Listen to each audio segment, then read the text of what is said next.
The exam wire में आपका स्वागत है। करंट अफेयर की यह श्रृंखला रिपब्लिक डे पर आधारित है। इस श्रृंखला का पहला प्रश्न देखते हैं। 73वें गणतंत्र दिवस 2022 में राज्य की कुल कितनी महिलाओं को पद्म पुरस्कार से नवाजा गया है?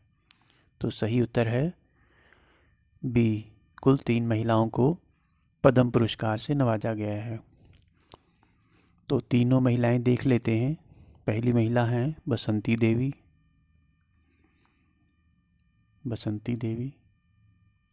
दूसरी महिला हैं डॉक्टर माधुरी बड़थवाल। ठीक है, डॉक्टर माधुरी बड़थवाल।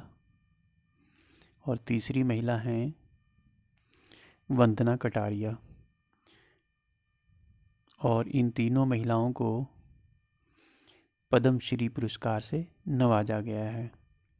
ठीक है, ये राज्य की 3 महिलाएं हैं।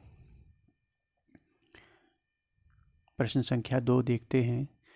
पद्मश्री प्राप्तकर्ता बसंती देवी मूल रूप से कहाँ की रहने वाली हैं? तो सही उत्तर है पिथौरागढ़। प्रश्न संख्या 3 देखते हैं। डॉक्टर माधुरी बड़थवाल को किस क्षेत्र में उनके उल्लेखनीय योगदान हेतु पद्मश्री 2022 से नवाजा गया? तो सही उत्तर है संगीत।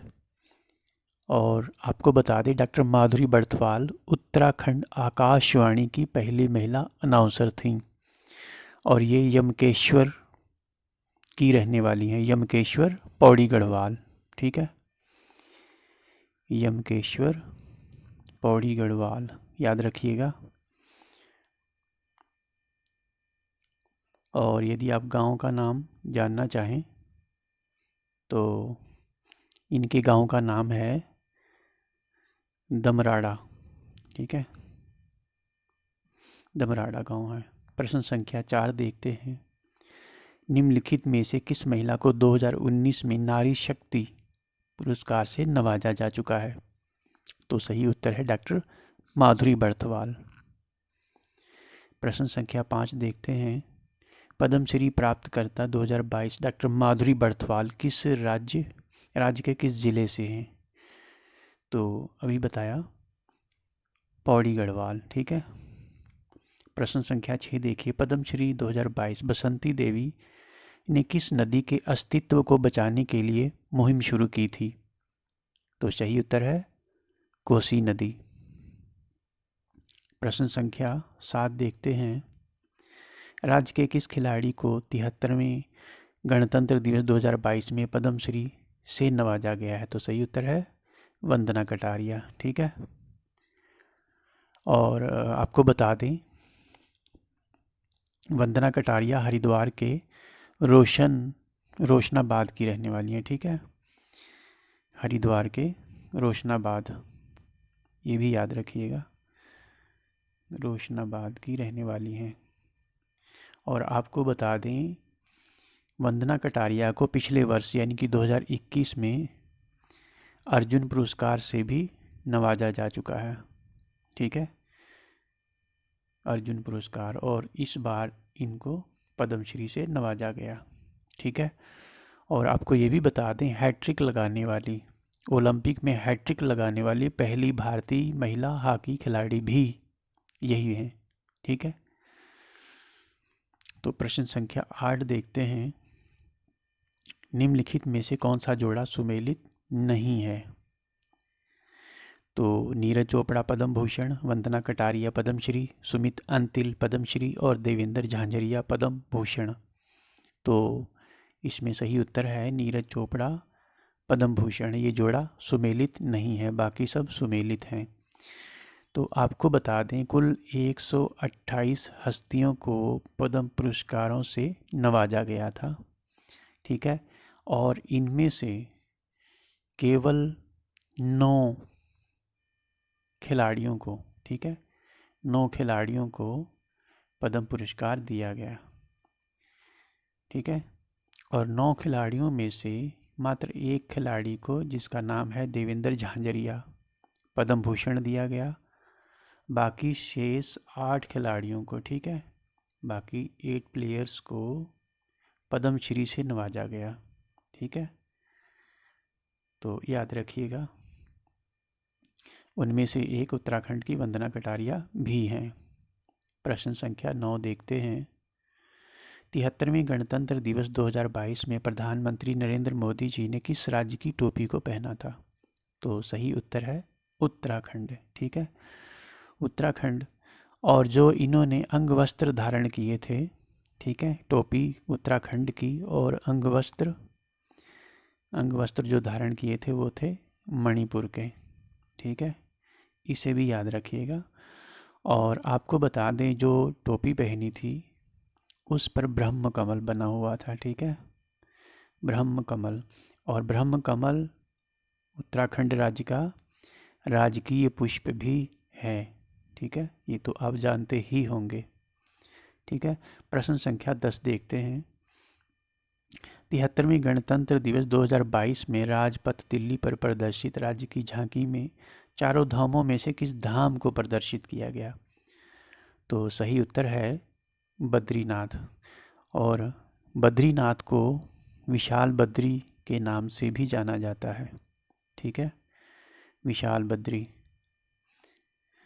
और आपको बता दें, प्रधानमंत्री नरेंद्र मोदी जी जब भी केदारनाथ जाते हैं तो वे भोले बाबा को ब्रह्म कमल अवश्य अर्पित करते हैं।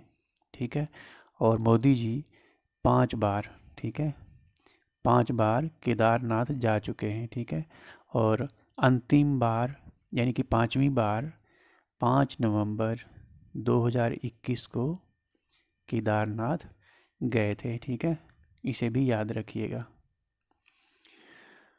प्रश्न संख्या 11 देखते हैं। 73वें गणतंत्र दिवस 2022 में सिखों के किस तीर्थ को झांकी में प्रदर्शित किया गया? तो सही उत्तर है हेमकुंड साहिब। ठीक है, और आपको बता दें, खूबसूरत सप्त श्रृंग पर्वतों के बीच में पवित्र गुरुद्वारा हेमकुंड साहिब स्थित है और ये चमोली डिस्ट्रिक्ट में है। और हेमकुंड झील के किनारे होने के कारण ही इसे हेमकुंड साहिब कहा जाता है।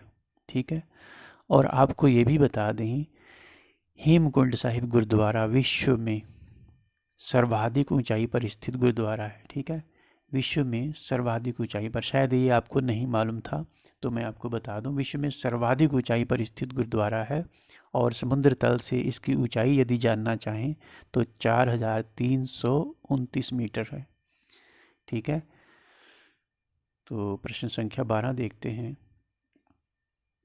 गणतंत्र दिवस 2022 में राजपथ दिल्ली पर प्रदर्शित झांकी में डोबरा चांठी पुल को प्रदर्शित किया गया था। ठीक है, डोबरा चांठी पुल, तो ये किस ज़िले में है? तो सही उत्तर है इसका टिहरी गढ़वाल। ठीक है, आपको बता दें, जो डोबरा चांठी पुल है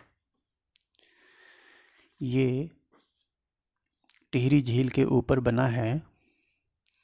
ठीक है, टिहरी झील के ऊपर, और ये देश का सबसे लंबा मोटरेबल सिंगल लेन पुल है। ठीक है, देश का सबसे लंबा मोटरेबल सिंगल लेन पुल है। ठीक है, और इसका उद्घाटन राज्य के 9वें सीएम, ठीक है, 9वें सीएम त्रिवेंद्र सिंह रावत जी ने किया था। ठीक है, त्रिवेंद्र सिंह रावत जी ने, ये भी याद रखिएगा, पूछा जा सकता है। ठीक है, इस समय 11वें सीएम हैं पुष्कर सिंह धामी जी, जो कि 11वें हैं। ठीक है, और इस पुल का उद्घाटन त्रिवेंद्र सिंह रावत जी ने किया था, जो कि 9वें सीएम थे। ठीक है, तो आगे बढ़ते हैं। प्रश्न संख्या 13 देखते हैं। 72वें गणतंत्र दिवस 2021 में, ठीक है, यानी कि पिछले गणतंत्र दिवस में राजपथ पर किस झांकी को प्रदर्शित किया गया था? तो सही उत्तर है केदारखंड को। ठीक है, केदारखंड की चर्चा भी ऊपर की, प्रधानमंत्री जी यहाँ पर 5वीं बार जा चुके हैं। ठीक है, और इस झांकी को, राज्य की इस झांकी को पहली बार पुरस्कृत किया गया है। ठीक है, मतलब राज्य की जो झांकियाँ प्रदर्शित होती हैं उनमें से पहली बार किसी झांकी को पुरस्कृत किया गया और तृतीय स्थान प्राप्त हुआ था।